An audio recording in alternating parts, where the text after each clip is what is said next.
안녕하십니까. 이렇게 감성교회에 초청해 주셔서 너무 감사합니다. 지금 나라 상황이 어렵다 보니까 여러분들 마음도 얼어붙죠.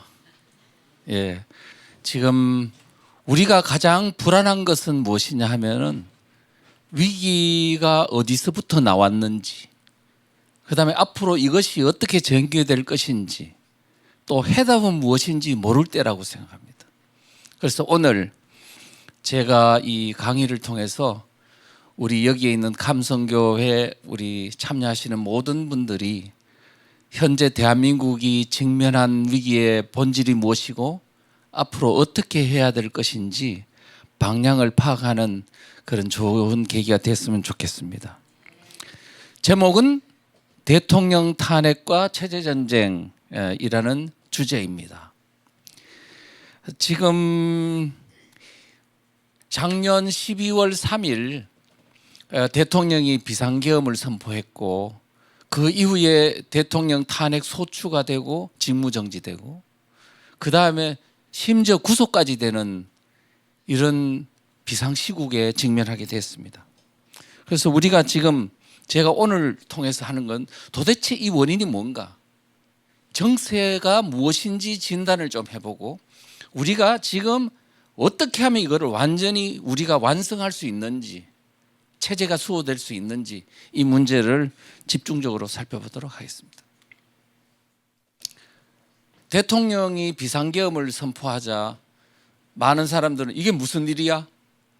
이런 이제 생각들을 많이 한 것 같습니다.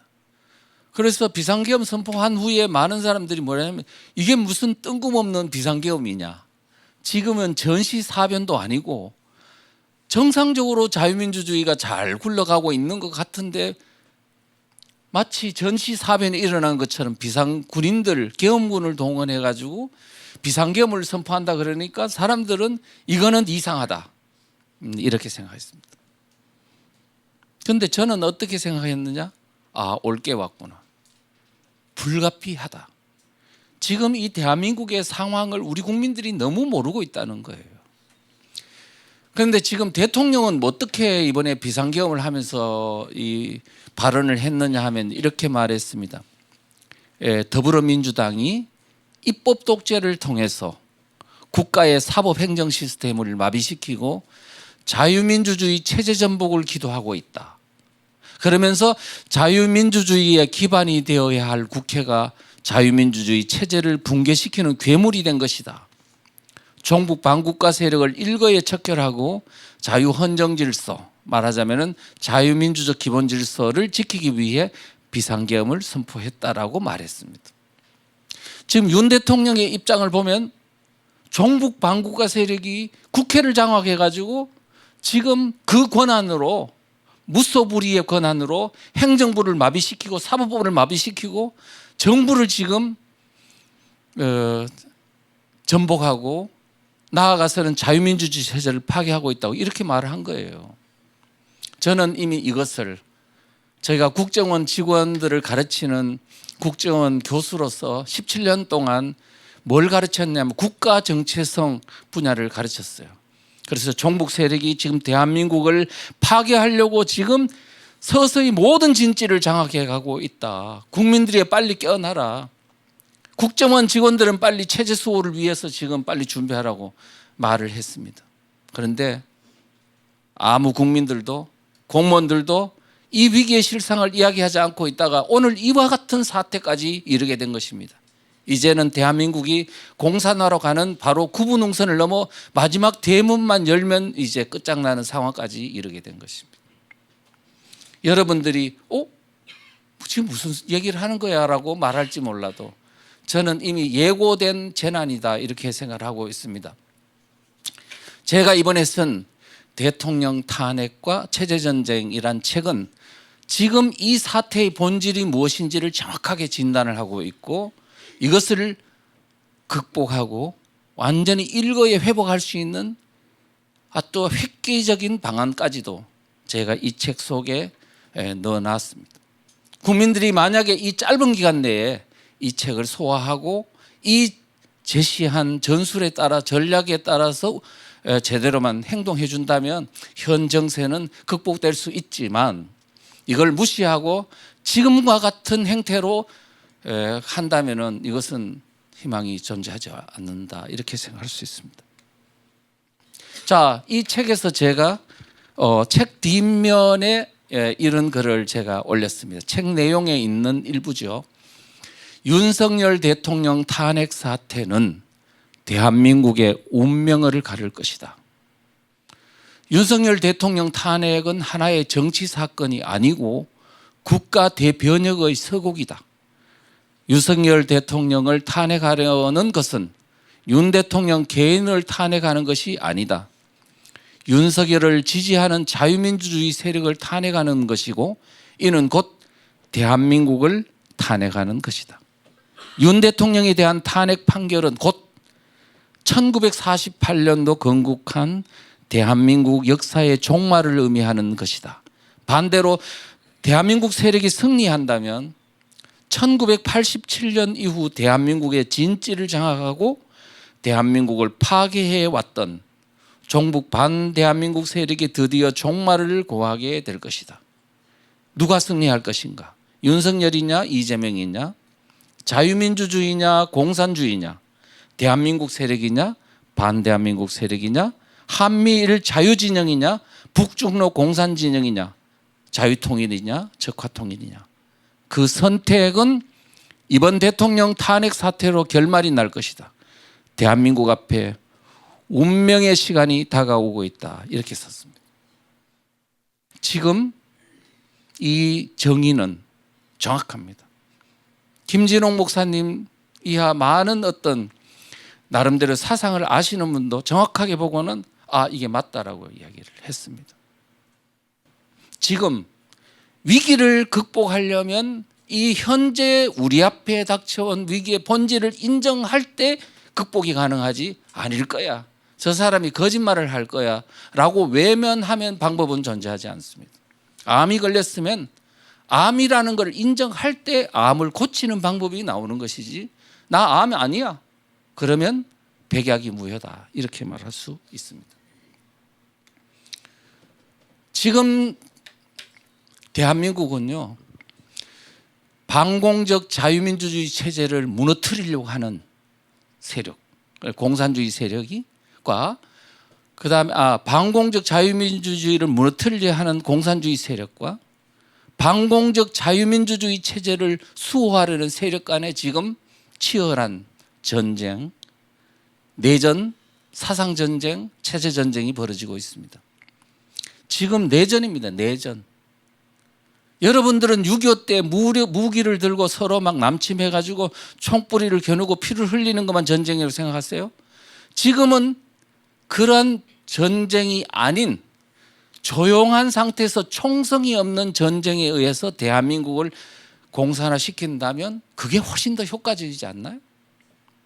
지금 그 전쟁이 벌어지고 있습니다. 그런데 대한민국이 여러분들 생각에는 공산주의라고 하면 90년대 공산주의는 없어졌다 그랬는데 라고 생각하잖아요. 사상을 모르는 사람들의 얘기입니다. 공산주의는 사라지지 않았습니다. 지금 미국도 유럽도 한국도 공산주의 세력이 새로운 형태로 변형을 해가지고 변종 공산주의로서 네오막시즘 다 공산주의, 동성애 차별금지도 다 공산주의예요. 그렇게 해서 지금 대한민국을 덮치고 있는데 이 땅에 공산주의가 들어온 것은 100년 됐습니다.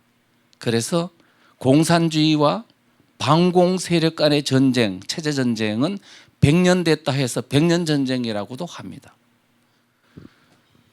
일제시대 1918년 동안에 러시아의 레닌으로부터 공산주의를 이렇게 전수받은 우리 한인사회당이라고 이동희라는 사람이 그 공산주의 사상을 가지고 임시정부로 침투해서 국무총리가 되고 우리 민족 속으로 공산주의를 확산했습니다.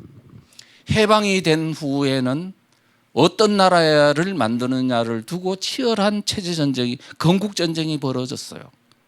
공산주의 국가를 만들자? 아니면 반공적 자유민주주의 국가를 만들자 싸웠는데 남한은 다행스럽게도 자유민주주의 국가가 수립된 거죠. 그런데 6.25 때 또 1950년도 북한에 대한민국을 공산화시키려고 남침해가지고 많은 피를 흘렸습니다. 그때 우리 국민들은 마을에서 나타난 북한군과 그 동네에 있는 좌익들이 합세해가지고 축창 들고 사람들 찔러 죽이는 걸 보고 야, 공산주의 나쁘네? 반공의식으로 무장했죠.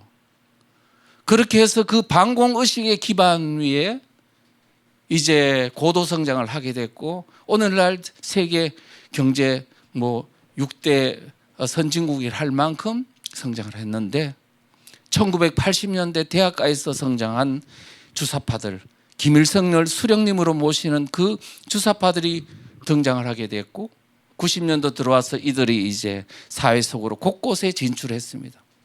교사로, 그다음에 또는 변호사로 등등등등 다 진출을 해가지고 진지를 장악했습니다. 그래서 노동 분야, 교육 분야, 그다음에 학원, 종교 모든 분야, 문화계까지 다 진지를 장악했고 이제 나아가서 2000년도 이후에는 이들이 정치권에 진출을 했어요. 그렇게 해가지고 선거를 통해서 서서히 장악하더니 지금에 이르러서는 대한민국의 모든 다수당을 완전히 종북 세력이 장악해버렸습니다. 이 상태까지 이르게 된 거죠.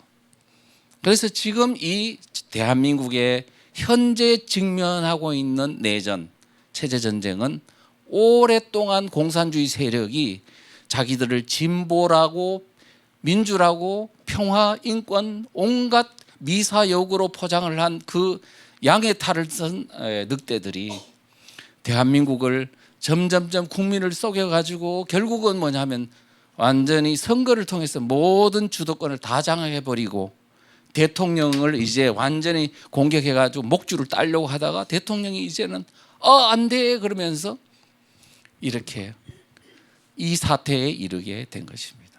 그래서 저는 이번 이 사태는 예고된 것이다. 그렇게 말했습니다. 저는요, 이 지금 파워포인트 17년 전에 만든 거예요. 17년 전에 대한민국은 체제전쟁 중이다.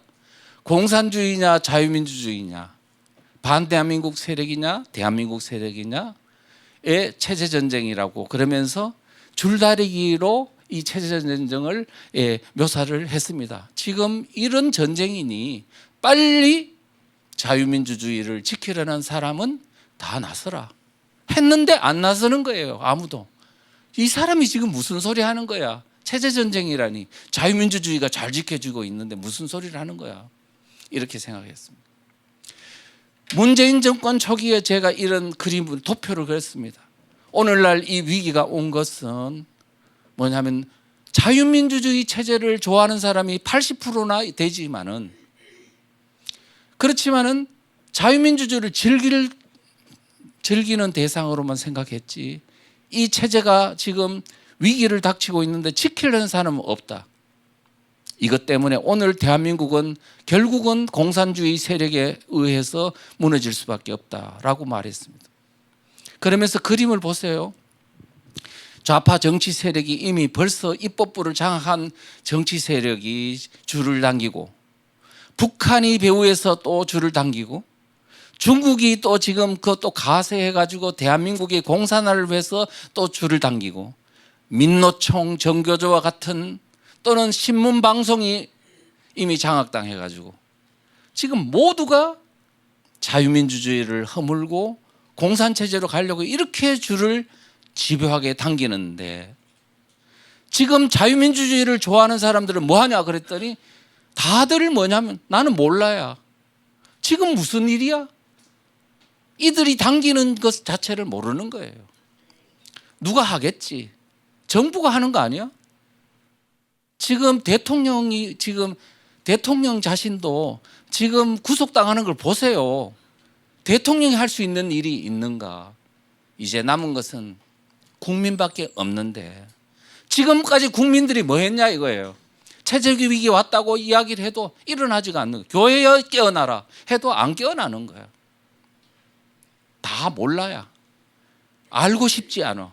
알면 고통스러우니까. 혹시나 공격당할까 봐 그런지 몰라도. 실제는 그러면 이 체제전쟁에서 줄 당기는 사람이 누구냐 하니까 너무 소수의 각성된 사람만이 당겼어요.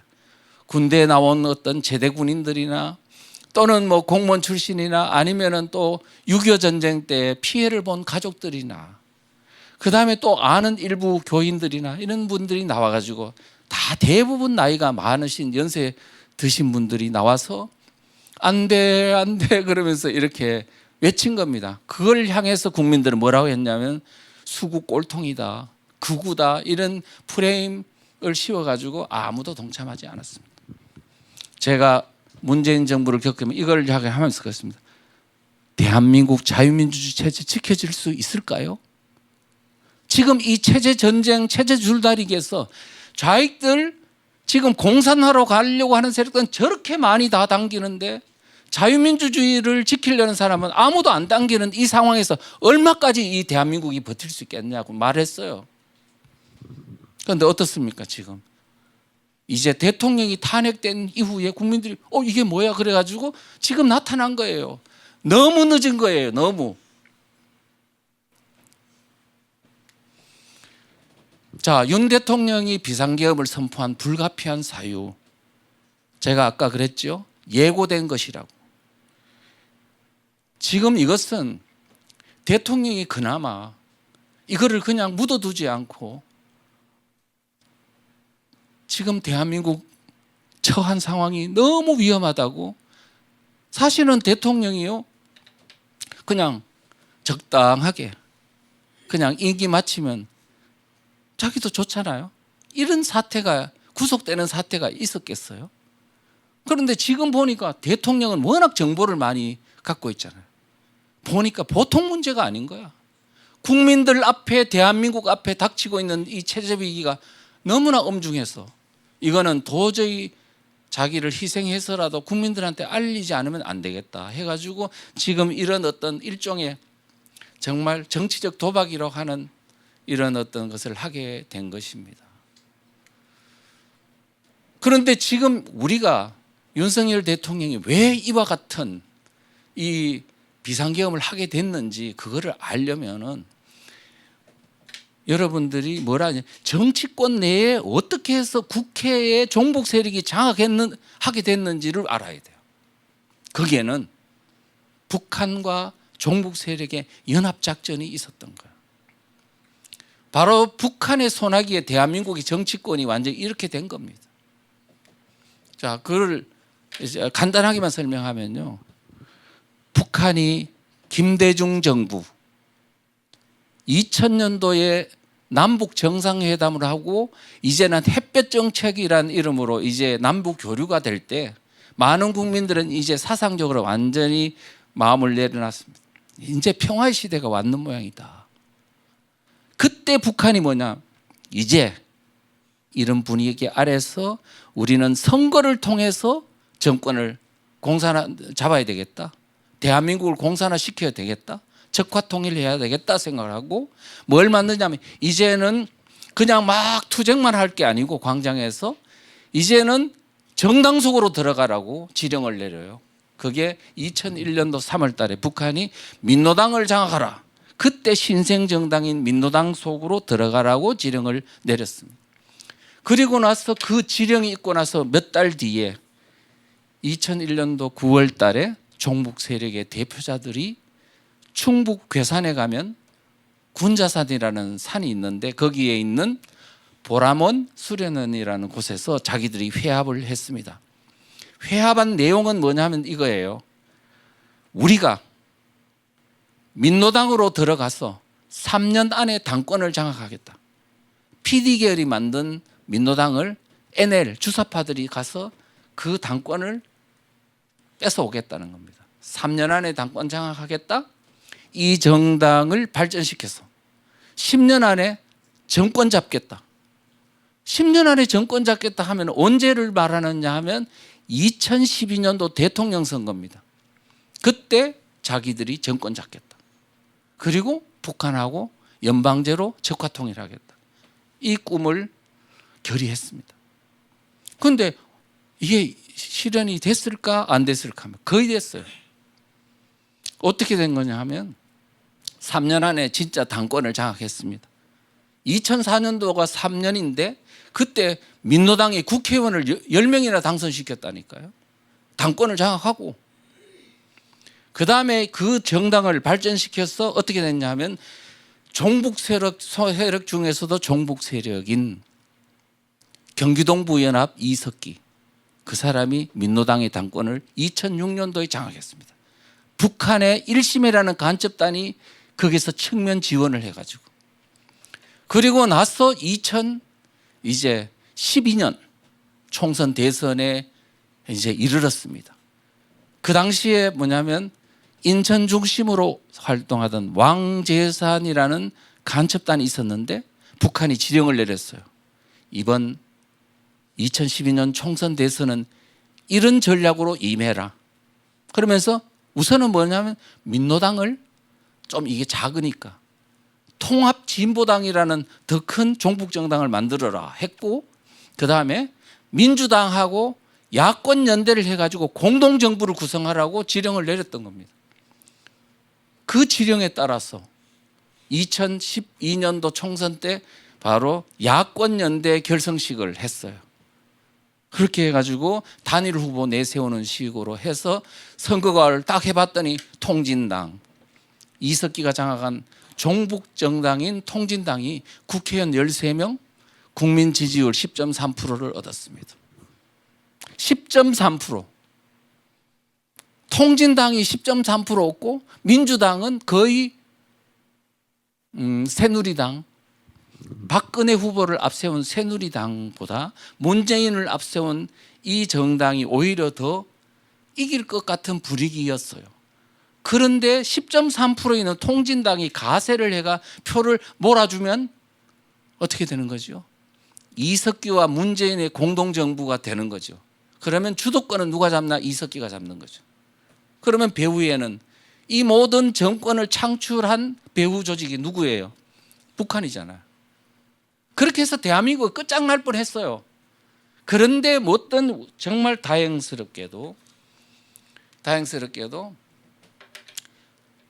통진당 내에 그 비례대표 선출 과정에서 부정선거가 너무 많아가지고 거기서 막 갈등이 일어나서 이제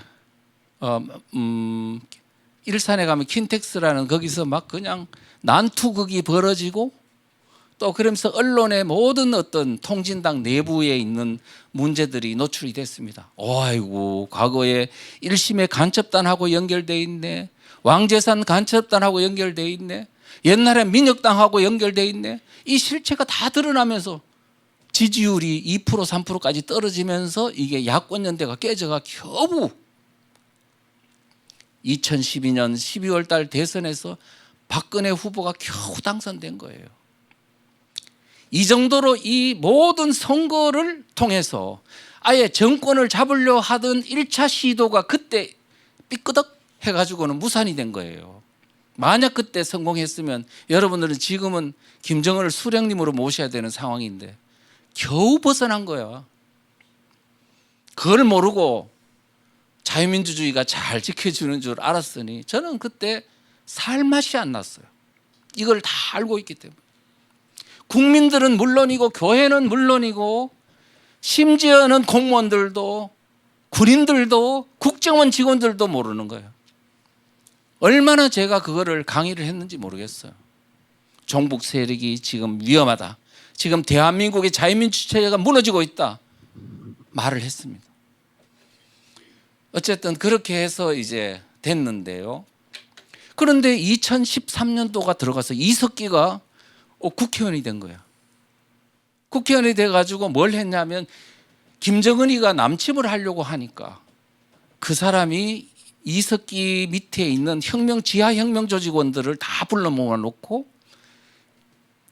곤지암에서 한 번, 마포에서 한 번 뭘 했냐면 이제 북한에서 김정은이가 막 남침을 하려고 하니까 뭐를 모의했냐 하니까 만약에 북한이 남침을 하면 우리가 어떤 행동을 해야 될 거냐. 그래서 회화동에 있는 전신전화국 폭파하고 평택에 있는 세계 제일 큰 유리창고 폭파하고 그다음 인명살상을 어떻게 하고 이런 걸 다 논의를 하다가 거기에 내부 고발자가 녹음을 해가지고 국정원에 주는 바람에 이게 노출이 된 거예요. 그래가지고 그 사건 때문에 2014년 12월에 통진당은 이거는 이적정당이라고 내려지면서 헌법재판소에 의해 가지고 해산 명령이 내려졌습니다. 그러니까 통진당이 사라져 버렸어요. 그래 많은 국민들은 이제 통진당 없어졌구나라고 생각합니다. 그런데 저는 없어지기는 뭘 없어져. 거기에 있는 진성당원들 한 4만 명 그 철저한 혁명 세력들이 어떻게 없어지냐고. 태평양 바다에 간 거예요? 북한으로 간 거예요? 결국은 그들은 어디 갔나 했더니 성남으로 갔습니다. 이재명과 함께. 그리고 그 돈으로 세력을 전국 세력으로 확장하고 그 다음에 또 민노총으로 가서 결국은 민노총을 장악하고 그 다음에 심지어는 이제 가서는 대한민국의 제1당인 더불어민주당을 장악해버렸습니다. 이제는 과거 통진당 같은 그런 정당이 아니고 이제 대한민국의 일당을 장악하다 보니까 이제 국회가 그들을 손아귀에 들어가 버렸습니다. 여러분 지금까지 뭘 하셨습니까? 현재 이렇게 대한민국이 종북 세력이 모든 진지를 다 장악하고 이제는 마지막 대한민국의 입법을 하는 입법부까지 장악당할 때까지 여러분들은 뭐 하셨습니까? 스스로 한번 생각해 보십시오. 저는 18년 동안 목이 터져라 외치고 지금까지 쓴 책이 한 20권쯤 되고요. 소책자 한 10권 만들고 수도 없이 제가 전파운동을 했습니다. 저는 제가 할 수 있는 역할은 다 했다고 봅니다. 자, 그리고 그 다음에 보면 그런데 일당으로 당할 때 사람들은 그랬어요. 지난 2022년도 대선 때 바로 대선 직전에 더불어민주당에서 누구를 대통령 후보로 선출할 것인가를 둘러싸고 이렇게 경선을 했었지요. 정통 호남 출신이면서 정통 민주당 세력은 이낙연 후보를 내세웠고 새로 들어온 바로 이재명은 하고의 이 경선이 있었습니다. 그런데 저는 그 어떤 과정에서 민주당 게시판을 보니까 이런 말이 있습니다. 이번 경선 결과에 따라 민주당을 지킬 수 있을지 아니면 저 미친 통진당 세력에게 당을 통째로 빼앗길지 결정될 것으로 보이는구려. 이런 어떤 글이 올라왔어요. 그러니까 보니까 지금 민주당 속으로 통진당 세력이 왕창 들어오고 있구나 하는 걸 알 수 있었어요. 실제 최근에 이제 제가 책을 쓰면서 자료를 찾아보니까 민주당이 원래 2008년도에는 당원이 2만 8천 명밖에 안 됐어요. 권리당원이. 지금 얼마인지 아세요? 권리당원이 245만 명. 108배나 늘어난 거예요. 지금 일반 당원까지 합치면 500만 명. 전 세계 1위야. 공산국가보다도 더 많아. 그런데 이 당원이 언제 이렇게 많이 들어왔냐 했더니 바로 이때 이재명이 여기에 대선 후보로 나설 때 그때부터 지금까지 바로 당원 숫자가 배로 늘어났습니다. 특히 당대표가 된 후에 얼마가 늘어났어요? 100만 명이 늘어났어요. 일시에 들어왔어. 일시에 들어올 수 있는 세력이 누구밖에 없어요. 민노총밖에 없죠. 저는 그렇게 생각하고 있습니다.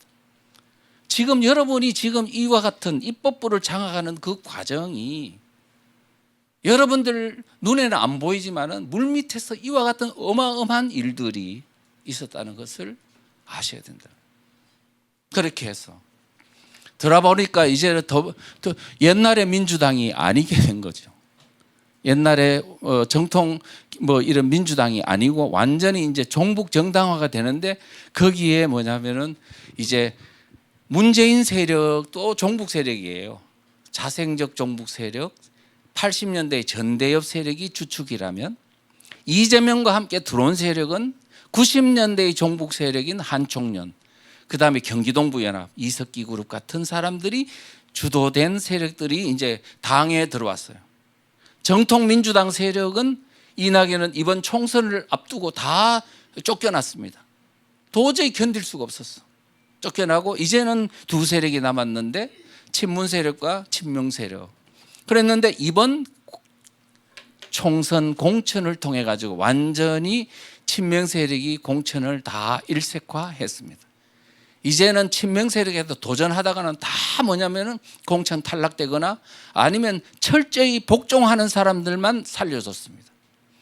이와 같이 되고 보니 이제 민주당은 진성정북 정당화가 됐다. 통진당화 됐다는 비판이 이제는 일고 있는 겁니다. 이렇게 되고 보니 총선 이후에 이제 지금과 같은 국회를 장악한 그걸 근거로 이제 행정부 마비시키고 사법부 마비시키고 지금 모든 것을 체제를 바꾸기 위한 전방위적인 지금 작업들이 진행되고 있는 것입니다. 그냥 단순한 정치적인 갈등이 아니라는 것을 여러분이 아셔야 된다. 그래서 이번 총선이 끝난 후에 우리가 정치권을 한번 보자고요. 여러분들 2000년도에 2008년도에까지 우리 정치권에 보면 그래도 우리 우파라는 뭐 이른바 보수 양당 체제니 말을 할 정도로 자유민주주의 정당들이 많았습니다. 그래서 그랬는데 어떻게 됐는지 불과 10년 만에 완전히 다 뒤집어졌어요. 우파 정당이라고. 지금 대한민국이 자유민주주의 우파의 나라라고 그러지 않습니까? 그런데 우파 정당이 하나밖에 없어. 국민의힘당. 그것도 108석. 좌파 정당은 한번 볼까요? 더불어민주당, 진보당, 조국혁신당, 기본소득당, 사회민주당, 정의당, 녹색당, 열린민주당, 지역당연합, 노동당. 우후죽순처럼 지금 좌파 정당이 생겼고 이 정당들이 또 똘똘 뭉쳐가 하나의 연대연합체제를 구축하고 있어요. 그걸 총합해 보면 의석수가 188석입니다.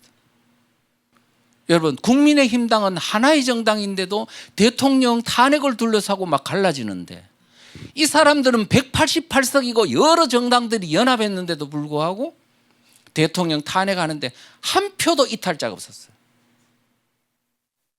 도대체 어떤 일이 있었길래 이런 일이 일어나냐.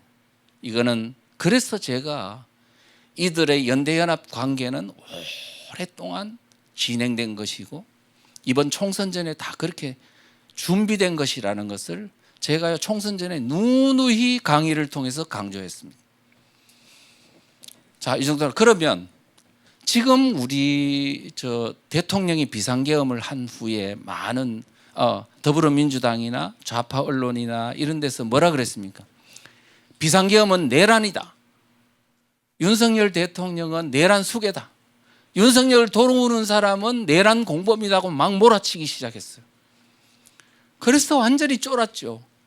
그런데 사실은 생각해 보세요. 내란이다, 반란이다 하는 것은 도대체 무엇이냐 하면은 집권하지 못한 세력이 집권자를 끌어내리기 위해서 반란하고 내란하는 거거든요. 그런데 대통령이 대통령이잖아요. 어떻게가 본인이 본인을 끌어내리는 반란을 할 수가 있어요. 체제를 지키기 위한 수호 어떤 전략일 수도 있고 이것이 잘못되면 약간 뭐 어떤 그 부당한 뭐 그런 조치일 수는 있어도 이건 내란이 될 수가 없는 거거든요. 그래서 그런데 사실은 내란으로 모은 사람들이 내란범이에요. 왜 그렇게 주장하느냐 하면 제가 근거를 말씀드리겠습니다.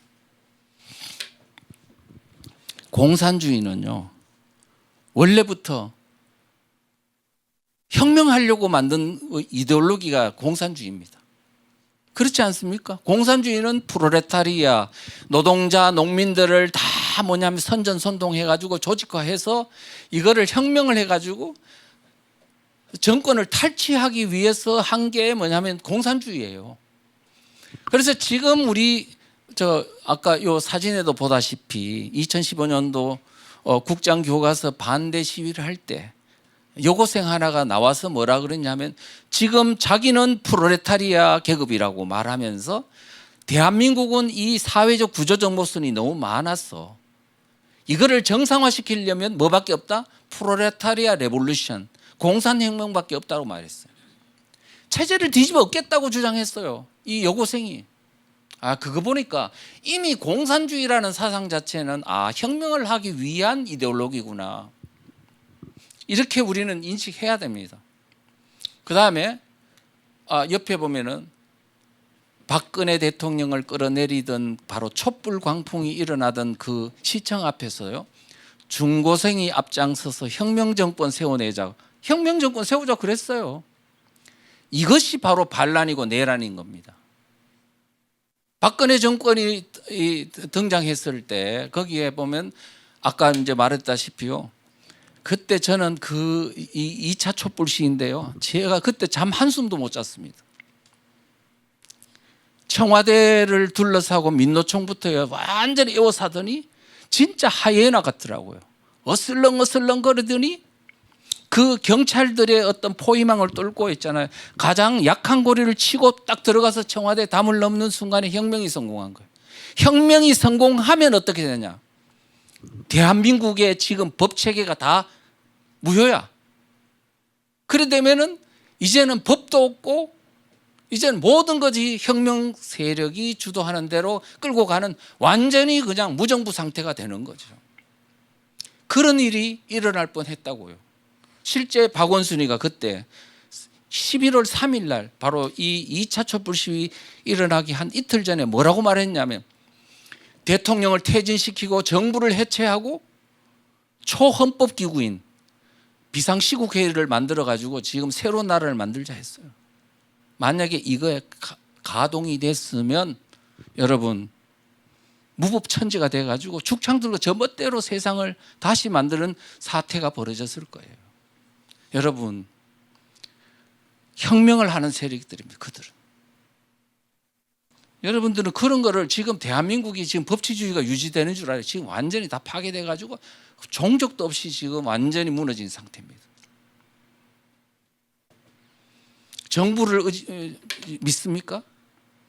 대통령도 지금 끌어내려지는데, 지금 저는요 이미 정부가 전복됐다는 걸 다 알고 있었어요. 국정원에서 보나 그다음에 모든 걸 다 전복됐다는 걸 아는데 딱 하나, 대통령 직속기관, 대통령이 통치하는, 대통령이 어떤 사람입니까?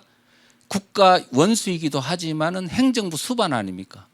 대통령이 직접 통치하는 행정부 정도는 그래도 대통령의 말이 어느 정도 먹히지 않을까, 어느 정도 전복이 됐을까를 항상 궁금하게 생각하면서 상당히 그래도 많이 전복이 됐을 거라고 저는 봤어요. 그런데 이번에 완전히 다 드러났어요. 11월 3일 날 비상계엄을 했어요. 대통령이 직무정지된 것은 12월 14일이에요. 그때까지는 행정 권력을 갖고 있었잖아요. 그런데 비상계엄 있고 3, 4일 만에 대통령 밑에 있는 경찰도 그렇고 검찰도 공수처도 전부 다 수사팀을 만들어가 대통령을 체포하러 달라들었어요. 이거를 반란이라고 합니다. 반란이 일어난 거야. 대통령이 통치하는 정부 속에서. 지금 대통령은 그 종북 세력과의 싸움에서 대통령을 엄호할 수 있는 기관은 대한민국에서는 하나도 없었어. 경호처 빼놓고. 이제는 종북 반국가 세력과의 싸울 수 있는 사람은, 기관은 대한민국에는 없습니다. 이제는 마지막 하나밖에 없어. 국민들밖에 나설 게 없어요. 그런데 여러분들은 그동안에 뭐 했습니까? 의병들이 나서야 되는 거죠. 그래서 지금 그들이 바로 혁명 세력이라는 것을 우리는 알아야 되고, 박근혜 대통령 탄핵 때도요, 그때 2016년도 12월 10일 날 이제 국회에서 탄핵 소추가 돼가지고 헌법재판소로 넘어갔습니다. 그런데 그때 문재인 더불어민주당 대표는 뭐라 그랬냐면, 헌재에서 대통령을 탄핵하지 않으면 혁명밖에 없다 그랬어요. 헌재에서 대통령 탄핵 안 하면 바로 혁명을 일으키겠다는 얘기입니다. 이 정도로 이 분위기가 혁명 분위기였어요. 정상적인 절차 아닙니다. 그때 우리는 또 그냥 또 윤석열 대통령이 이번에 또 당선되니까 뭐 이제 정상적인 나라가 된 줄 하고 집으로 돌아갔잖아요. 난 돌아가면 안 된다 그랬어요. 안 됩니다. 안 됩니다. 여러분, 국민들이 이제는 돌아가시면 안 됩니다. 진짜 이제는 끝장납니다. 내가 그래 말했다고요. 이재명? 그러니까 지금 아까 그랬죠. 이 공산주의자들은 혁명을 하려고 한 이데올로기고 실제 박근혜도 혁명하려는 분위기 하에서 이게 끌어내려졌구나. 그러면 지금 현재 윤석열 대통령을 끌어내리려고 하는 주도자는 이재명인데 그 사람의 생각은 어떠냐? 혁명의 의식이 있나 없나? 한번 보자고요. 박근혜 대통령을 끌어내리던 2017년도 1월 달에 그가 책을 만들었습니다. 이재명 대한민국 혁명하라. 이 책을 만들었거든. 그때 제가 이걸 하나 샀습니다. 사가지고 이제 봤더니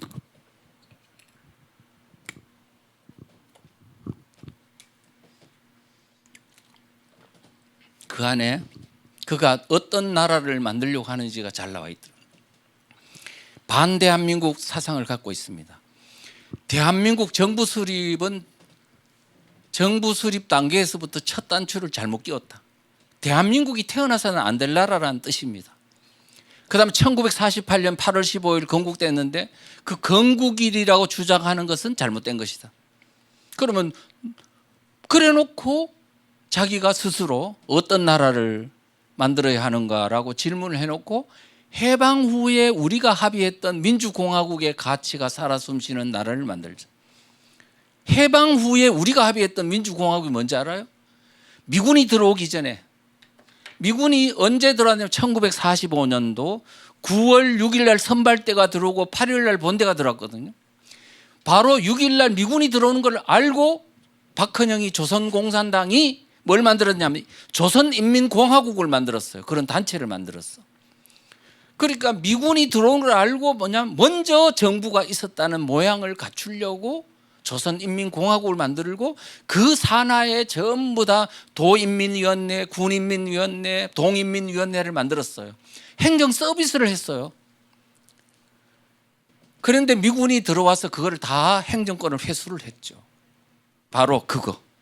해방 후 우리가 합의했던 민주공화국의 가치가 살아 숨쉬는 나라는 바로 박헌영이가 만든 조선인민공화국입니다. 지금 그러고 건국혁명 이루자 대한민국은 잘못된 나라니까 이제는 새로운 나라를 만들자 하는 것입니다. 그 다음에 70년 만에 대청산과 대전환을 완료하고 진정한 민주공화국을 완성하자. 70년만을 대청산하자는 것은 70년 그 당시에 대한민국이 건국되고 70여 년이 됐으니까 이 자체가 다 적폐라는 거예요. 청산하자는 겁니다. 그리고 대전환을 하자? 체제를 바꾸자는 거죠. 지금 민노총에 지금 양경수는 경기동부연합 완전히 종북 세력입니다. 그 사람이 민노총 위원장이 되자마자 뭐를 말했냐면 2021년도 10월 달에 사회 대전환을 하자고 그랬어요. 그럼 사회 대전환을 어떻게 하자는 거냐? 그랬더니 기간산업과 주택의 50%를 국유하자. 지금 만약에 주택의 50%를 국유하면 여러분들 지금 주택 다 뺏기는 거예요. 그 다음에 기간산업? 국영기업이야 당연히 그렇겠지만 삼성 같은 거 다 국유화 될 겁니다. 한미동맹 파기, 국가보안법 철폐, 그리고 통일조국 만들고 진짜 민주공화국 만들자 그랬어요. 여러분들이 지금 이 사람이 그냥 말로 한 게 아니고 이제는 대한민국의 입법부를 장악하고 대통령 끌어내려가지고 완전히 그가 생각했던 새로운 나라를 만들 수 있는 바로 눈앞에 왔는데 그게 지금 대통령 끌어내리는 게 자연스럽게 이루어지는 거라고 봅니까? 이 사람들이 바로 이미 대통령을 끌어내리고 체제를 바꾸기 위한 내란 세력이자 혁명 세력이다 이래 말할 수 있는 거예요. 그리고 실제 윤석열 대통령 탄핵시키는 이 과정에서 이미 사전에 준비된 내란입니다. 어떻게 말할 수 있느냐고 하면 제가 총선 전에요. 내가 전국 다니면서 다 강의했고 에스더에서도요. 내가 이 강의 다 했어요. 40만 명이나 보고 그랬어요. 제가 그때 그린 그림입니다. 지금 우리 국민들은 뭐냐면 지금 총선을 앞두고 야당에서 어떤 지금 총선 전략을 꾸미고 있는지 잘 모르지만 여러분들은 이것을 주목하십시오 하면서 그랬어요. 더불어민주당이 진보당, 새진보연합, 연합정치시민회의라는 촛불 세력의 이런 세력들한테 뭘 줬냐 하면 의석을 나눠줬어요. 아니 더불어민주당의 비례정당인데 자기 당 세력들한테 비례대표 국회의원 의석을 나눠주는 게 맞지 않습니까? 국민의힘당은 다 보면 자기 지지 세력한테 의석을 나눠줬죠. 그런데 여기는 자기들 세력보다는 진보당한테 3석 주고 새진보연합한테 3석 주고 촛불 세력한테 4석을 줬어요. 나눠줘가지고 나중에 물론 일부는 떨어지긴 했지만 나눠줬어요. 그래서 그 사람들이 다 국회의원이 됐어요. 그런데 왜 더불어민주당은 인심도 좋다. 이재명 참 인심 좋은 모양이다. 왜? 자기들이 가져야 될 비례대표 의석을 자기 당한테 안 주고 옆에 있는 당한테 주지? 다 전략인 겁니다. 그래서 그게 결국은 뭐냐면 총선 이후에 윤석열 대통령을 탄핵시키고 끌어내릴 때 모든 행동 통일을 하기 위해서 사전에 다 뭐냐면 우리는 한 몸통이다. 우리는 운명 공동체다라는 의식을 심어주기 위해서 이렇게 한 겁니다. 그 다음에 여러분 더불어민주당에서 막 그냥 친문 세력이 막 이탈했죠. 공천 뭐 이렇게 학살한다 그래가 이탈했죠. 어디로 갔어요? 조국혁신당 또는 뭐 정의당 뭐 그다음에 등등으로 막 이탈했잖아요. 이탈하더니 완전히 이탈한 줄 알았더니 딱 거기에 몰려 있는 거야. 어디에는 딱 공동전선이 됐냐면 윤석열 대통령을 끌어내리는 데는 우리 다 힘을 합하자야. 그걸 보면서 뭘로 생각했냐면 아, 이 사람들은 이탈과 분열이 아니고 전선 재배치다 이거는. 그래서 조국이가 말했던 것처럼 임진왜란 때 한산도 대첩에서 이순신 장군이 썼던 전법 학익진, 학의 양날개처럼 이렇게 펴가지고 적진을 포위 공격한 것처럼 윤석열 대통령을 다 앞에 두고 일치로 포위 공격을 해서 대통령을 탄핵하고 정권을 창출하기 탈취하기 위해서 이렇게 총선 때 벌써 이런 어떤 전략에 따라 공천했다고요. 그런데 우리는 우파들은 또 국민의힘당이나 이런 데서는 와, 우리가 뭐 지금 어떻게 이런 거 그들이 쓰고 있는 작전을 전혀 눈치채지 못했습니다. 이건 뭐를 의미하냐면 아, 윤석열 대통령을 탄핵시키는 것은 이미 사전에 준비된 것이었구나 하는 걸 알 수 있습니다. 실제로 총선이 끝났어요. 끝났더니 총선이 4월 10일이었는데 13일 날 3일 만에 바로 이제 촛불 세력이 등장하면서 6개의 좌파 정당들이 다 연합해가지고 윤석열 대통령을 끌어내리기 위한 어떤 시위에 나섰습니다. 그러면서 거기에 촛불행동 대표가 했던 말은 윤석열의 숨통 틔워주면 안 된다. 틈만 주면 살아난다. 쉬지 말고 몰아치자. 윤석열 탄핵 그날까지 굳건하게 투쟁하자. 지금 탄핵이라는 게 여기서 벌써 등장하는 거예요. 이걸 보면 아, 탄핵이라는 게 비상계엄을 해가지고 생긴 게 아니고 이미 탄핵을 만들기 위해서 이미 다 그렇게 준비 작업을 끝내고 모든 거를 계속 대통령을 완전히 궁지로 몰아넣어가지고 결국은 비상계엄을 하지 않으면 안 되도록 만든 거예요. 이게 결국은 내란 세력이다. 그 정도를 하시면 이제는 아, 내란 세력이 누구인지 아시겠죠. 그 다음에 그렇다면 이제 앞으로의 이 어떤 난국을 이제 전세를 역전하기 위한 요인들을 찾아봐야 되지 않겠습니까? 안 그러면 너무 힘들잖아요. 그죠? 자, 그러면 대통령 지지율 급등 요인을 한번 살펴보겠습니다.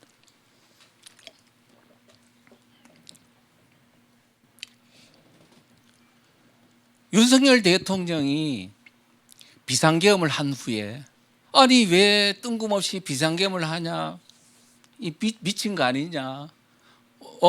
이거는 너무 이상하다, 극우 세력이다, 뭐 이런 비난이 많았죠. 그래서 국민들이 막 지지율이 떨어지는 거예요. 야당에서는 막 그냥 내란범이다 막 하면 막 몰아세우니까 대통령과 대통령실에서는 가만히 있는 겁니다. 그러니까 우파들은 이게 도대체 왜 했는지, 이게 사태가 원인이 무엇인지, 어떻게 하려고 하는지도 모르고 그냥 우왕좌왕 언론은 선동하지. 그렇게 넘어가서 지지율이 얼마까지 떨어졌냐, 불과 10일 만에 11%까지 떨어졌어요. 이제 박근혜 대통령 전체를 밟는 것 같았어요. 박근혜 대통령도 선동에 의해가지고 5%까지 떨어져서 탄핵에 그냥 완전히 쓰나미 속으로 쓸려 들어갔습니다. 그런 것처럼.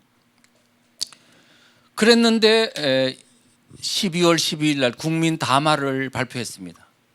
제가 그날 하루 전에 11일 날 어떤 목사님하고 또 이런 몇몇 분들이 같이 대통령실에 있는 수석을 만나가지고 지금 빨리 국민들한테 담화 발표해야 된다고 주장했습니다. 국민들한테 지금 뭐냐면 좌파들 생각하지 말고, 거기에 두려워하지 말고, 지금 대통령을 지지하는 우파들이 한테 뭔가 메시지를 던져줘야 된다. 안 그러면 완전히 지금 모래알처럼 무너진다. 그랬어요. 그런데 제가 듣기로는 물론 우리가 주장했던 이야기도 아마 참고했겠지만 이미 사전에 대통령이 다 준비를 했던 것 같아요. 이 담화를 어떻게 해서 발표해야 되겠다. 12월 12일 날 발표했습니다. 발표하고 났더니 많은 국민들이 아하, 대통령이 이런 이유 때문에 비상계엄을 했구나 하고 이제는 진정성을 이해하게 됐습니다. 그래서 많은 사람들이 야, 나 같아도 비상계엄 하겠다, 뭐 이런 이야기까지 나올 정도로 이제는 대통령을 실제 이해하고, 이 대한민국의 종북 세력에 의한 이 입법부 장악이 엄청난 문제가 많다는 걸 국민들이 이제 서서히 깨닫기 시작했습니다. 그러다가 대통령 직속기관에 있는 뭡니까? 공수처, 경찰, 검찰이 대통령 체포하려고 막 그냥 대통령 관저로 몰려드는 걸 보고 이건 도대체 뭐냐, 이렇게 생각한 거죠. 1월 3일 날 그때 1차 체포가 되면서부터 지지율이 막 폭등하기 시작했어요. 그렇게 해서 1월 17일쯤 그야말로 한 달, 한 열흘쯤 되는 사이에 거의 윤 대통령에 대한 지지율이 거의 50%대까지 이르는, 그죠? 아주 막 그냥 초 스피드로 지지율이 올라가게 됐습니다. 지금은 이제 51%, 52%로 통과하고 있다는 막 이야기까지 나올 정도로 상당히 지금 대통령 지지율이 급반전하고 있는 거죠.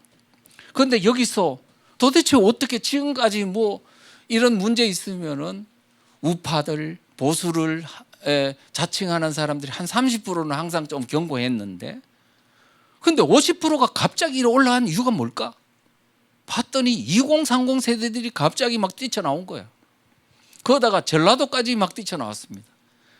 묻지마 민주당이 전라도인데 거기서 막 그냥 막 뛰쳐나온 거예요. 얼마나 뛰쳐나왔냐. 물론 약간의 이 변동폭이 있습니다만은 그때 당시에 여론조사에 보니까 광주 전라 지역이 41%까지 윤석열 대통령 탄핵 반대로 나타났습니다. 지금 이제 굉장히 견고하고요. 지금 최근에 이제 세이브 코리아에서 광주 그 금남로에서 지금 시위를 한다 어마어마한 큰 규모가 아마 될 가능성이 높습니다.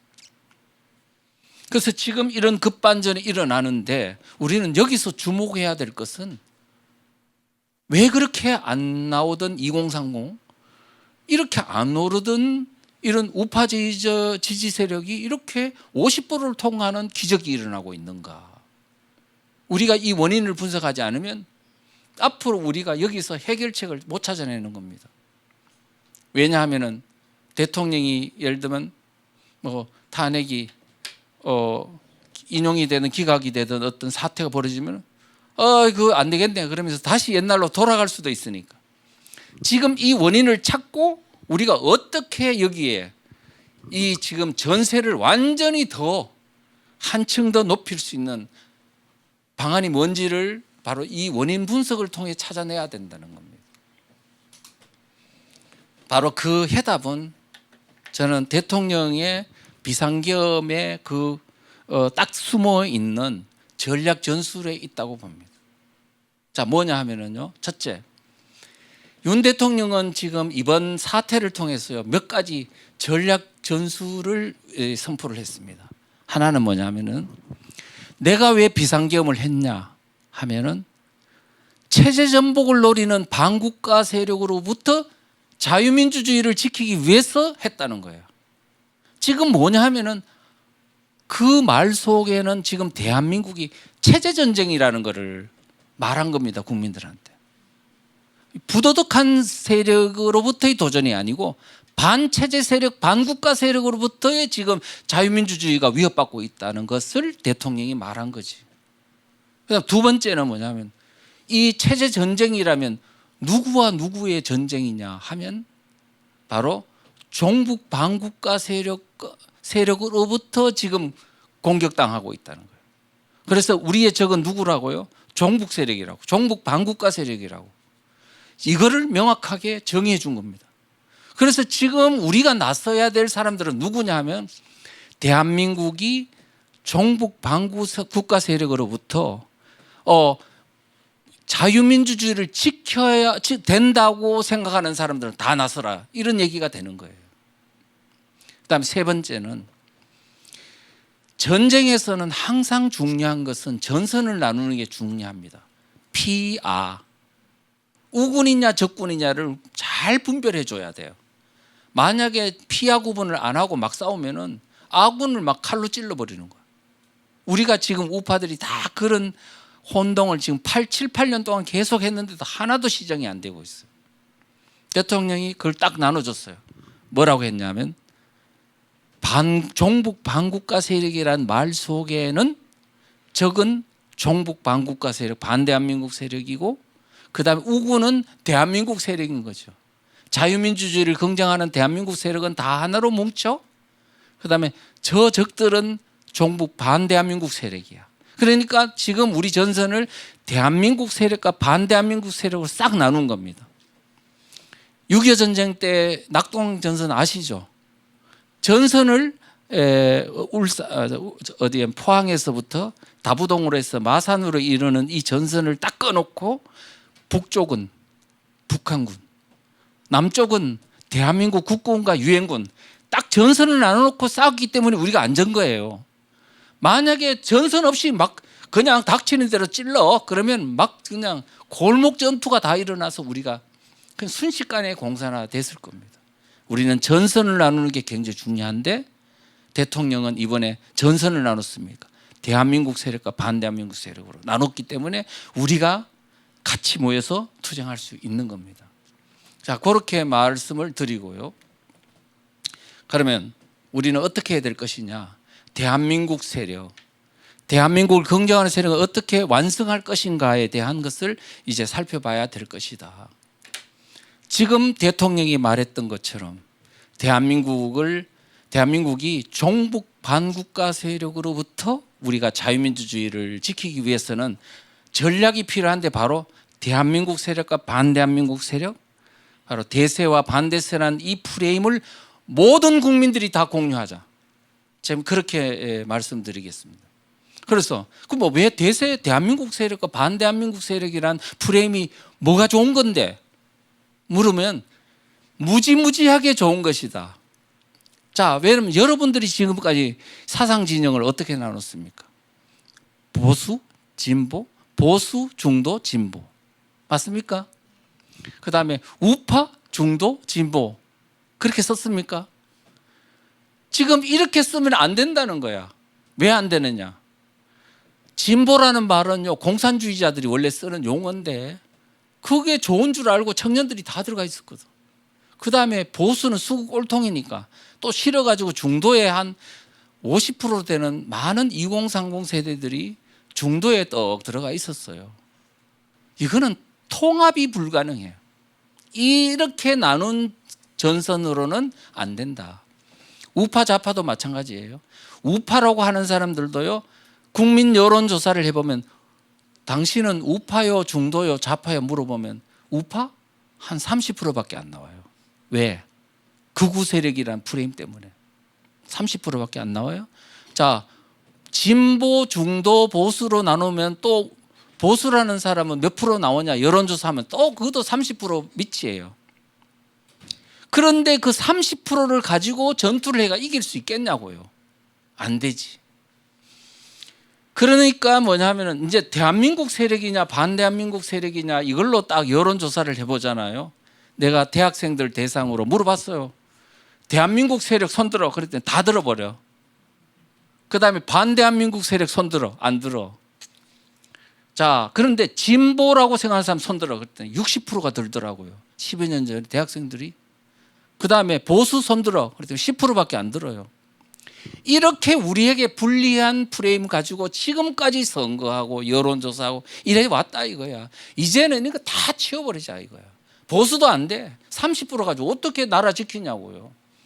대한민국 세력과 반대한민국 세력을 나누면은 되더라. 근데 이게 장점이 아주 큰 장점이 하나가 있어요. 뭐냐? 중도가 없어. 중도가. 다른 데는 다 중도가 있어요. 왜? 긴가 민가 잘 모르는 사람들은 다 중도로 가거든요. 근데 대한민국 세력이냐 반대한민국 세력이 물어보면 초등학생들도 바로 대한민국 세력이라고 그래요. 너무나 쉬워. 그런데 좌파, 우파, 좌파, 우익, 좌익 이거는 왜 어렵냐? 그 안에 이런 게 있어요. 공산주의, 사회주의라는 게 있어가지고 뭐 사회주의 좋은 거 아니냐? 뭐 유럽도 사회주의인데 그러고 막 혼미한 사람들이 너무 많아가지고 이제 그런 거 말고 국가 개념으로 하자 이거야. 너무나 쉽고 명쾌하고 그렇기 때문에 중도가 없다. 대한민국이냐 반대한민국이냐. 대한민국 긍정하냐 부정하냐 딱 나누면은 그냥 순식간에 0.1초 만에 답이 나와요. 우리가 이 전선으로 해서 하면 어떤 이득이 있느냐? 우파 중도끼리 싸울 일이 없어요. 대한민국 잘 아느냐 모르느냐 그거는 가르쳐주면 되잖아요. 그렇지 않습니까? 네.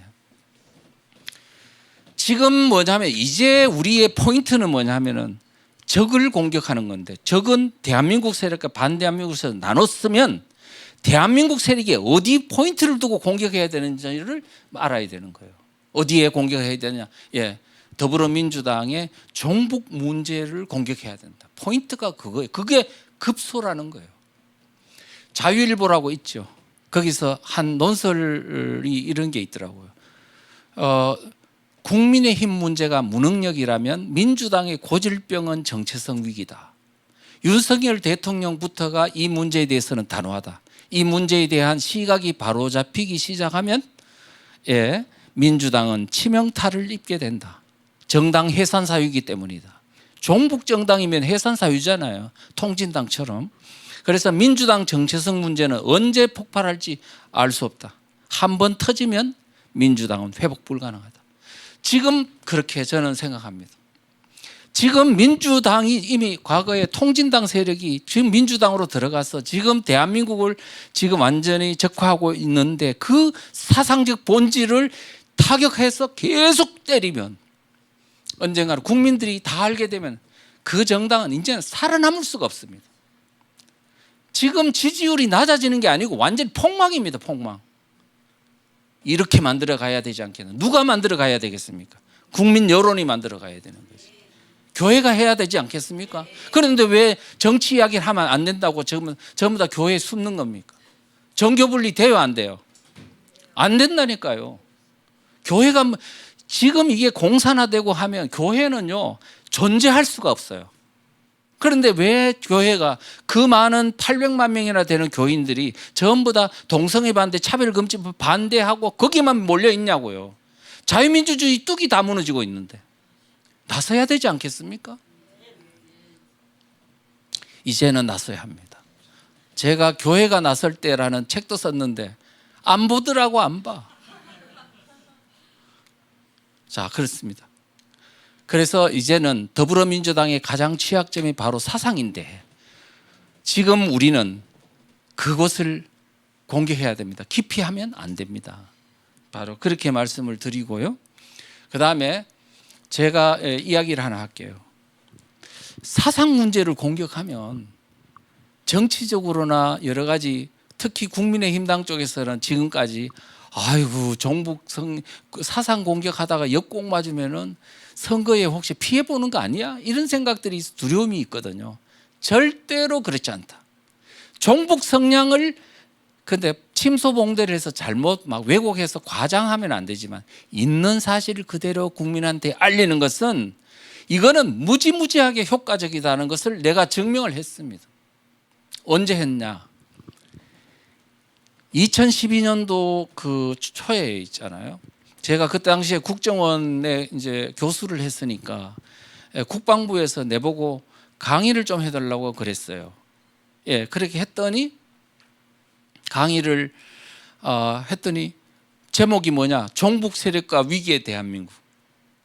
그렇게 해가 장군 진급자 대상으로 강의를 했는데 그들이 전부 다 놀랐어요. 종북 세력이란 말 처음 들어본다 이거야.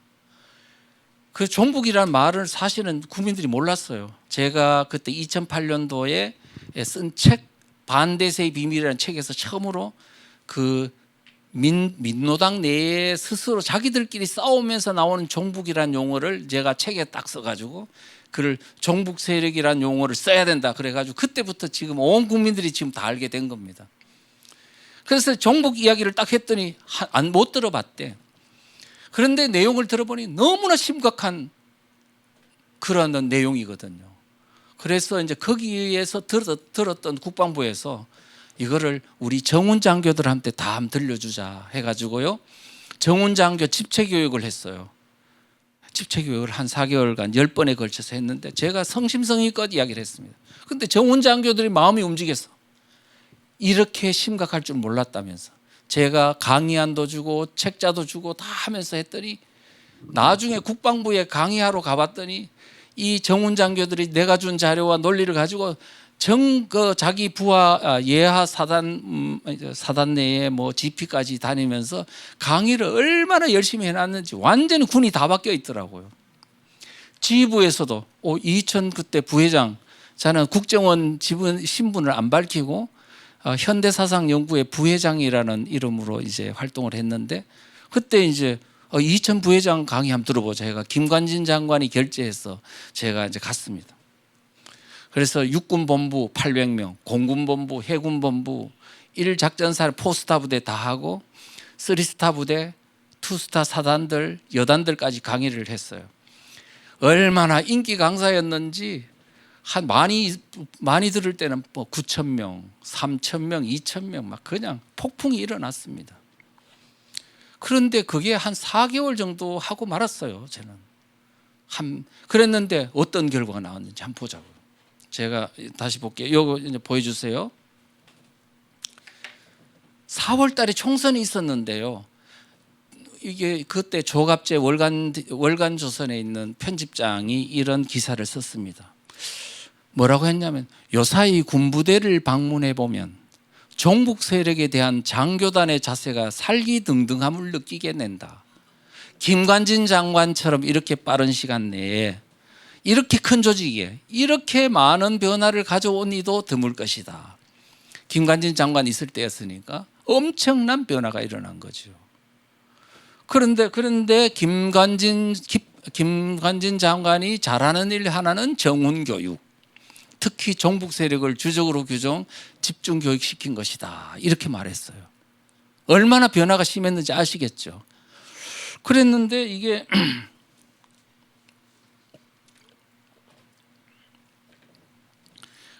저는요 사실 그 정치 이야기 안 했어요.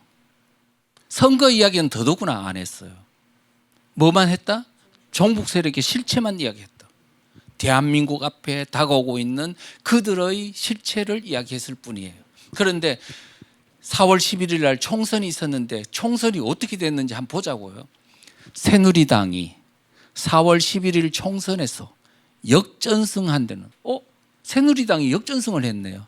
민주당에 지는 걸로 판명이 됐는데 새누리당이 역전승을 했네요. 자, 그런데 이 역전승한 데는 이런 정훈 교육의 영향이 분명히 있었을 것이다. 그러면서 강원도 9개 지역에서는 민주당이 전멸하고 새누리당이 전승했다. 그 다음에 강원도, 경기도, 인천의 접적지역, 적과 이 마주치는 접적지역 및 대규모 군 주둔지에선 새누리당 후보가 대거 당선되었는데 20개 해당 지역 가운데 새누리당이 17곳에서 당선자를 냈다. 85%나 당선자를 낸 거야. 아예 싹 쓸어버린 거야. 그러면 제가 지금 한 게 뭐냐면 종북 세력의 실체와 위기에 대한민국 그 사상 강의만 했는데 선거 결과에 어떤 영향을 미쳤냐? 완전히 전승을 해버린 거야. 그런데 지금 이때도 군인들에게 종북 세력 이야기했더니 이 정도로 완전히 완승을 해버리는데, 지금 더불어민주당이 대한민국의 입법부를 장악하고 대통령 탄핵하고 완전히 대한민국을 완전히 이제 줄초상을 내고 있는데, 종북 세력의 그 위험성을 알리면 대한민국이 이제 어떻게 될까요? 완전히 완성하지 않겠습니까? 제 생각에는 80%까지 될 것 같아요. 문제는 여러분들이 해주냐 안 해주느냐에 달라지는 거예요. 그렇습니까? 안 그렇습니까? 우리는 지금까지 정교조 교사들이 초중고등학교 교실에서 사상 강의하는 것을 그냥 내버려 뒀잖아요. 지금 제가 그때 군인들한테 한 4개월 정도 이렇게 사상 강의를 한 것이 이렇게 많은 영향을 미치는데, 전국의 모든 초중고등학교에서 교실마다 선생들이 전부 다 사상교육을, 공산주의 사상교육을 했는데도 아무런 방어도 안 하고 이렇게 방치한 결과가 오늘 이 지경에 이르게 된 것 아닙니까? 우리는 이제 지금까지 우리 이 사태를 유발한 것은 아무도 다른 사람이 아니고 국민들이 잘못입니다. 사상에 대한 깨어나지 못함 때문에 오늘 이 결과를 초래했다는 것을 알아야 됩니다. 정부의 힘만으로 안 됩니다. 그러니까 아셔야 되고요. 그런데 지금 요즘 종북 반국가 세력이라고 해서 지금 막 융단 폭격을 하고 지금 계속 하고 있습니다. 대통령도 종북 반국가 세력과의 지금 싸움 때문에 지금 비상계엄했다고 막 이야기하니까 2030 세대들이 막 뛰쳐나오는 거예요. 공산화되면 안 돼. 지금 노령 세대와 함께 막 이제 체제 위기를 걱정하면서 뛰쳐나오거든요. 그러다 보니까 더불어민주당과 이 사람들이 뭐를 걱정하냐 하니까, 야, 이제 우리의 사상적 실체가 다 드러나는 거 아니야. 그래서 뭐다 하면 다시 우리가 대한민국이라는 마크를 빨리 우리가 장악하자 해가지고 윤석열 대통령이 제시했던 캐치프레이즈가 다시 대한민국인데, 그거를 자기들이 지금 캐치프레이즈 쓰고 있습니다. 대한민국을 지금 포장하고 있는 거죠. 다시 대한민국? 무슨 의도로 썼을까요? 대한민국을 바꾸자는 거죠. 다시 대한민국이니까. 그래서 우리는 지금 현재 이들의 이 정말 사기적이고 양의 탈을 쓴 늑대처럼 공산주의 세력이라는 그 본질을 다 감추고 대한민국을 또 현혹하고 언제까지 이들의 사기에 당하고 그들의 어떤 정권 장악이 돼가지고 나타날 어마어마한 피바람과 고통을 생각하지 않고 교회가 다 무너지는데도 이와 같이 무관심하게 있을 겁니까? 이제 일거에 5,200만을 국민들을 깨워야겠습니다. 이제 지금이야말로 대한민국을 살릴 수 있는 마지막 기회입니다.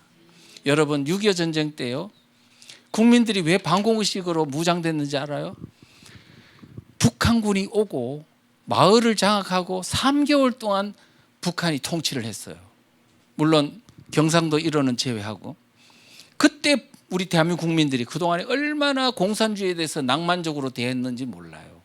그랬는데 북한군이 마을에 나타나고 그다음에 그 마을에 있는 좌익들이 북한군하고 합세해가지고 빨간 완장 차면서 죽창 들고 막 찌르고, 그다음에 집집마다 다니면서 반동분자 색출하는 작업하고 교도소에 넣고 처형하고, 이거를 겪으면서 공산주의가 진짜 위험하구나 하는 것을 절감했습니다. 3개월 아니지 1개월 만에 어쩌면 경험한 사람이 바로 그 순간 뭐냐면 공산주의를 버렸습니다. 3개월 안에 일어난 바로 기적이, 공산주의는 나쁘다라는 그 관념이 지금 그 이후 대한민국이 산업화에 성장하고 지금까지 대한민국이 이어져 온 기반입니다. 그런데 80년도 주사파가 등장하고 그들이 선전선동을 하면서 국민들이 다시 완전히 이제는 몽롱하게 돼가지고 오늘 이 지경에 이르게 된 거예요. 이제 우리가 본질적으로 뭐냐면 이 대한민국의 위기 상황을 닥친 오늘의 이 현 시점에서 바로 그때 6.25 전쟁 때 3개월 안에 일어난 대각성 운동이 바로 지금 일어나야 될 시점이다. 서서히 일어나서 안 됩니다. 완전히 한 방에 일어나야 됩니다. 제가 그런 측면에서 볼 때 윤석열 대통령이 탄핵하고 그다음에 대국민 담화하고 구속당하고 이 지금 사태가 앞으로 3개월 동안 이루어질 텐데 이때 2030 세대들이 시위에 나와서 뭘 보느냐 하면 모든 2030, 10 세대까지 지금 대한민국의 모든 국민들이 현재 뭘 보고 있냐면 대한민국에서 일어나고 있는 종북 바로 반 대한민국 세력, 공산 세력이 지금 대한민국을 어떻게 파괴해 왔는지 어떻게 지금 이 체제를 바꾸려고 하는지를 국민들이 지금 가만히 두 눈을 뜨고 다 지켜보고 있는 거예요. 지금이야말로 대한민국 국민 전체가 뭐냐면 정치학교에서 교육받고 있는 거예요. 3개월 동안.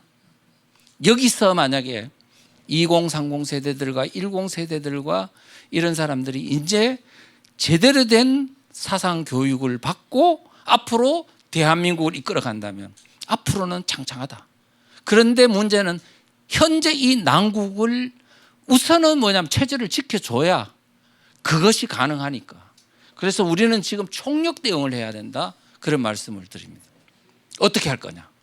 지금 시간은 얼마 안 남았어요. 대통령 탄핵 때까지는 아마도 한 달 남짓 남은 것 같은데 그동안에 우리가 어떻게 깨울 거냐는 거예요. 그런데 시점은 가능하다. 유튜브도 있고 많은 게 있으니까. 그런데 방법은 뭐냐 하면은 송곳 전술인 거예요. 송곳 전술. 이렇게 여기저기 막 터치하는 게 아니고 딱 급소 하나를 가지고 송곳으로 그냥 모든 힘을 다 한 곳에 힘을 몰아가지고 하면은 베니아폰이 뚫어지는 겁니다. 지금 어디에다가 바로 더불어민주당의 종북 성향과 같은 사상적 문제에다가 모든 총력 우리 국민들이 다 대한민국 세력이 힘을 합해 그것을 공격하는 겁니다. 공격한다는 뜻은 막 그냥 투쟁하라는 뜻이 아니고 국민들을 깨우는 거라고요. 국민 깨우기 운동, 대각성 운동이 그것이 바로 승리의 바로 관건이다. 그래서 지금 저는 뭐라고 생각하면 그런데 뭐를 국민들한테 전파할 거냐 하면 바로 대한민국이 처한 체제전쟁의 실상. 그 다음에 여기서 실패하면 대한민국이 공산화된다는 그 심각한 문제. 그 다음에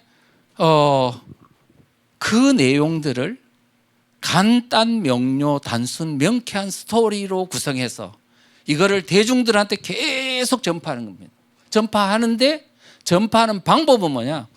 똑같은 내용을 계속 반복해가지고 전파해야 돼요. 제가 아까 국방부를 바꾼 비법이 뭔지 알아요? 단순해요.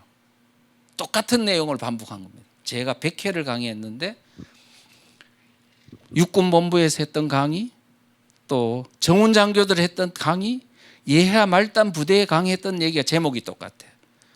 종북 세력과 위기에 대한 이 내용을 가지고 똑같이 했더니 완전히 이게 대폭발이 일어나더라고요. 지금 이것저것 할 때가 아닙니다. 딱 하나. 대한민국은 체제전쟁 중이다. 그 다음에 종북 세력이 지금 대한민국을 지금 파괴하고 있다. 우리는 다 힘을 합쳐야 된다. 그 얘기예요. 그 다음에 대한민국 세력과 반대한민국 세력으로 전선을 나누자 이런 거거든요. 그래서 하면 된다. 그래서 한 번 쳐서 안 되면 또 치고 저 나무에 도끼로 가지고 치듯이 여기 쳤다가 저기 쳤다 하면 안 되고 똑같은데 계속 반복적으로 쳐야 되는데 그 급소를 치면 된다. 이런 말씀을 드리겠습니다. 반드시 성공할 수 있습니다. 그러면 치는 무기 도끼는 뭐야? 그러면 바로 이 책입니다. 제가 이번에 쓴 책인데 대통령 탄핵과 체제전쟁이라는 이 안에 우리가 지금 처해야 될 그 상황이 어떤 것인지, 그다음에 어떻게 하면은 우리가 이길 수 있는지 전략 전술에 관한 것이 다 있고, 그래서 그것들을 많이 이렇게 전파해 주면 될 것 같습니다. 그렇게 해서 그 다음에 또 지금 제가 책에서 주장했죠. 18년 동안 저는 대한민국 세력과 반대한민국 세력이라는 프레임을 빨리 국민들 모두가 다 인식하도록 하자 운동을 하는데 지금 많이 확산이 되어 있습니다. 그래서 이게 전선을 똑바로 해야 되는 거, 그런 것도 해야 되고, 현 정세에 관한 좋은 동영상들도 많이 전파해 주시고, 대통령 탄핵과 체제전쟁과 같은 이런 책자도 5,200만 명 보든지 안 보든지 그냥 융단 살포한다, 옛날에 삐라 뿌리듯이 막 이렇게 한다, 이런 어떤 마음으로 배포운동을 적극해 주시면 되고, 이 사태가 끝난 후에는 이제 돌아가자가 아니고 이제 우리도 사상 공부를 진짜 제대로 하자, 그런 어떤 마음을 가지고 청년들에게 사상 교육을, 지금 제가 쓴 반대한민국 세력의 비밀이 드러나다, 이 책이 사실은요 476페이지예요. 그러니까 어른들은 잘 안 봐.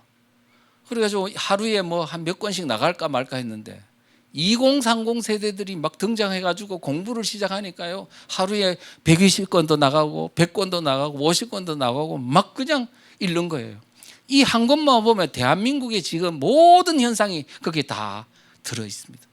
미국의 현상도, 중국의 문제도, 유럽의 문제도, 지금 모든 게 다 들어 있어요. 그래서 우리가 지금 목사님들이나 그 다음에 교회에서도 이 사상 문제를 제대로 모르면 절대로 현재 마귀가 지금 대한민국 교회를 무너뜨리려고 하는 그 전략 전술을 알 수가 없습니다. 동성애 반대 차별금지법, 그거로 안 됩니다. 그거는 공산 세력의 전략 전술 중에 극히 0.1%밖에 해당도 안 되는 거예요. 문재인 정부 때 지금 법률이 몇 개 바뀌었냐? 4,025건 바뀌었어요. 제한된 법률이 지금 28,000건이가 돼요. 그 중에 하나가 차별금지법이에요. 그거 하나만 지키면 된다고 생각하는 것은 정말로 바보 같은 생각입니다. 안 됩니다. 그리고 차별금지법 그 안에도 내가 차별금지법, 평등법 다 봤는데요, 지금 교회에서 이야기하고 있는 그 내용이 그 정말 중요한 건 다 빼놓고 엉뚱한 것만 하고 있더라고요. 지금 무슨 얘기냐면, 보세요. 차별금지법에 주장한 차별금지 기준이 항목이 23개예요. 근데 23개 중에 동성애 차별금지, 성적 소수자에 대해 차별금지가 하는 건 3항목밖에 안 돼. 나머지 20개는 뭐냐 그러면 자유민주주의를 파괴하는 내용이에요. 대한민국을 파괴하는 내용이야. 그래서 인종에 대한 차별금지, 국적에 대한 차별금지가 5개 항목이야. 그 다음에 사상에 대한 차별금지, 정치적 이데올로기에 대한 차별금지 2항목이에요. 만약에 그게 통과되면 공산주의 주체사상 마음껏 선전할 수 있는 자유가 보장돼요. 그 다음에 또 학벌에 대한 차별금지나 이런 게 있거든요. 그거는 기업들을 파괴하는 거예요. 대학원 나온 놈, 죄송합니다. 대학원 나온 사람이나 박사나 석사나 학사나 학벌 차별하지 마라. 그 다음에 뭐가 있냐면 여러분들 전혀 못 들어봤을 건데 그 안에 딱 들어가 보니까 정말 중요한 내용이 포함되어 있는 거예요. 동일노동, 동일임금이 들어가 있더라고요. 그거는요, 같은 직종의 어떤 일이면 질적 여하를 막론하고 월급 똑같이 주라는 거야. 이래 되면 대한민국의 시장경제 체제는 다 파괴되는 거예요. 그 다음에 또 더 무서운 게 있어. 뭔지 알아요? 이 법은 정부, 자치단체 모두 다가 이 법을 준수해야 된다는 내용이 있더라고. 그럼 이건 헌법 같아요. 모든 법률 위에 존재하는 거야. 이런 거 들어봤어요? 그러니까 우리는 지금 현재 이런 어떤 차별금지법 내용도 자꾸 그런 한쪽에다가 모든 교인들을 관심을 이렇게 돌려놓고 실제는 뚝은 어디서 무너진다고? 여기서 다 무너지는 거예요. 여기에서. 그러면 교회가요, 지금 이 자유민주 체제를 방어할 수 있는 에너지가 아무도 안 나타나는 거예요. 교회가 다 나서야 됩니다. 지금은 교회가 나설 때입니다. 예, 그런 말씀을 드리겠습니다. 그래서 이런 말씀을 드리고요. 제가 이제 강의는 끝났고요. 이번 대통령 탄핵과 체제전쟁이란 책은 단순히 이게 그냥 책을 뭐 하나 냈다가 아닙니다. 이 어떤 책이 현재 있는 정세를 제가 지금까지 만든 책이 한 20권, 소책자 10권, 그동안에 18년 동안 하루도 여기에 내가 매몰되지 않고 산 날이 없습니다. 끝없이 관찰하고 끝없이 연구하고 했던 사람으로서 마지막 대한민국의 위기 앞에 어떻게 하면 이 대한민국 위기를 돌파할 수 있을까 하면서 이 안에다가 그들의 전략 전술이 뭔지, 이 사태의 본질이 뭔지, 우리가 어떤 전략 전술로 이것을 극복해야 되는지, 부정선거에 관한 것도 정확하게 내가 다 기술해 놨습니다. 그래서 이 책을 꼭 읽어보시고, 읽어본 후에 주변에도 또 나눠주시고, 그 다음에 이 전략 전술을 가지고 깨달았으면 막 댓글로 또 말로 주변에 알려가지고 한 달 안에 대한민국이 거의 혁명 수준으로 대각성 운동이 일어나도록, 1907년도에 평양 대부흥운동이 일어나가지고 장대현 교회만 바뀐 게 아니고 그 변화의 바람이 평양을 바꾸고 대한민국을 바꾸고 나중에 그 힘이 3.1운동으로 폭발을 해가지고 결국은 오늘날 대한민국을 다시 회복할 수 있는 그런 바탕이 됐듯이, 우리 기독교계 그때 뭐 20만, 10만밖에 안 되는 기독교인들이 33인 중에 16명이 기독교인이었습니다. 그런데 우리는 지금 800만 명인데 몇 명이나 나와가지고 지금 대한민국을 지키고 있나요? 이제 빨리 기도하시면서 그 깨달음을 행동으로 하고 전파하는 운동을 통해서 지금 일사불란하게 우리는 이 전투체제에 나서야 된다, 그런 말씀을 드리면서 이것이 꼭 많이 전파될 수 있도록 부탁을 해주시고, 혹시 이제 책자를 교보문고, 그 다음에 알라딘 예스24에도 이제 다 나가서 판매되고 있으니까 베스트셀러가 될 수 있도록 많이 구매를 해주시고요. 혹시 단체 구매를 원하시는 분은 이 출판사 010-8799-1500번으로 전화하시면 되겠습니다. 오늘 감사합니다. 질문 하십시오. 네.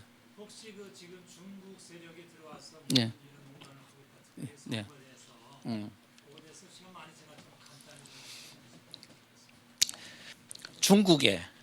간단히 중국의 어떤 대한민국에 대한 접수를 위한 지금 이 전략은 시진핑이 등장한 이후에 가속적으로 이루어지는 것 같습니다. 그래서 지금 단순하게 선거 부정에 관한 것만 아니고 이미 정치, 경제, 사회, 문화 모든 것을 진출해서 이제는 북한의 위협보다도 중국의 위협이 훨씬 더 크다고 할 만큼 사태가 지금 악화되어 있습니다. 그런데 지금 현재는 뭐냐면, 그래서 제가 이 책에도 있고 제가 에스더에다가 부정선거와 지금 대한민국의 운명이라는 1시간 10분짜리 그 강의를 해놓은 게 있거든요. 그거를 한번 찾아보시면 지금 한 3일 만에 한 15만 명이 봤더라고요. 거기에 정확하게 잘 나와 있습니다. 나와 있고, 다만 현재 이제 그 선관위 연수원에 중국인 해커들이 체포돼서 지금 미국 이제 정보기관에 의해 가지고 지금 오키나와하고 또 하와이에 이제 분산 배치돼 가지고 조사를 하고 있다는 사실은 지금 그거는 스카이데일리에서 이제 이렇게 보도가 됐는데, 저는 개인적으로 아직은 확정이 안 되고 공포가 안 됐으니까 아직은 좀 판단하기는 좀 이른 감은 있지만, 저는 정보기관에 있었던 감각으로 볼 때 일부 사실하고의 팩트상의 뭐 표현에서는 약간의 틀림이 있을지 몰라도 그 내용은 저는 사실이라고 생각하고 있습니다. 만약에 사실이라면 선관위가 A웹을 통해 A웹이라는 전 세계의 전자개표기를 수출하고 그거를 기술을 전파한 그 역할을 누가 했냐면 바로 대한민국 선관위가 만든 A웹이라는 어떤 망을 통해가 다 한 거거든요. 그런데 지금 거기에 선관위의 한 어떤 모퉁이에 있는 외국인 숙소에서 A웹을 통해서 만약에 세계 부정선거 수출을 하는 어떤 해킹하는 그 역할을 하다가 잡혔다면,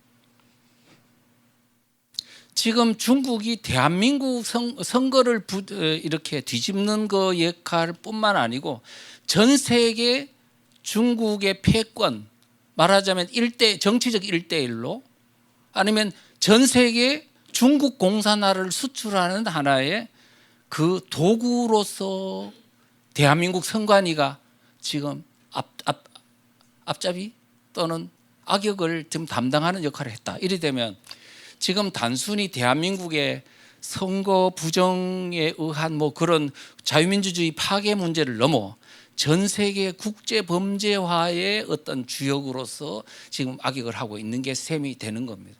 그때는 반드시 언젠가는 뭐 멀지 않은 장래에 아마 트럼프 대통령 부정선거를 국제범죄로 보는 트럼프와의 큰 충돌이 일어나게 될 것이고, 지금 이것은 단순히 대한민국 문제를 넘어 세계의 어떤 그 악역으로서의 그런 세력이 대한민국 하늘 아래 이제 있는 게 되니까 이 문제가 밝혀지면 대한민국은 아마 혁명적인 변화가 일어날 수도 있다, 이렇게 생각합니다.